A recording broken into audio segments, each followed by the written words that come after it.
দেশে যুক্তরাজ্যের national health service এনএইচসির আদলে সার্বজনীন স্বাস্থ্য ব্যবস্থা গড়ে তোলার লক্ষ্যে জাতীয় স্বাস্থ্য খাত সংস্কারের রূপরেখা তুলে ধরেছেন বিএনপির স্থায়ী কমিটির সদস্য ও সাবেক স্বাস্থ্যমন্ত্রী খন্দকার মোশাররফ হোসেন। তিনি বলেছেন, বিএনপিকে যদি জনগণ পছন্দ করে আগামী নির্বাচনে সরকার পাঠায়, তাহলে আমরা জনগণকে আশ্বস্ত করতে চাই যে স্বাস্থ্য খাতের সংস্কারে আমাদের উপস্থিত সবকিছুই বাস্তবায়ন করার চেষ্টা চালাবো। আজ মঙ্গলবার সকালে গুলশানে বিএনপির চেয়ারপারসনের কার্যালয়ে সংবাদ সম্মেলন করে সাবেক স্বাস্থ্যমন্ত্রী খন্দকার মোশাররফ হোসেন এই রূপরেখা তুলে ধরেন।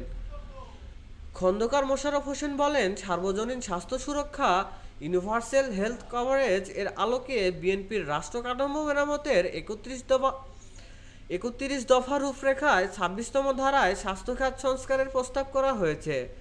তিনি বলেন, এই ধারা অনুযায়ী বিএনপির সবার জন্য স্বাস্থ্য এই নীতির ভিত্তিতে কল্যাণকামী উন্নত রাষ্ট্রে বিদ্যমান ব্যবস্থার আলোকে সবার জন্য বিনামূল্যে স্বাস্থ্যসেবা পাওয়ার অধিকার নিশ্চিত করার লক্ষ্যে পদক্ষেপ গ্রহণ করবে।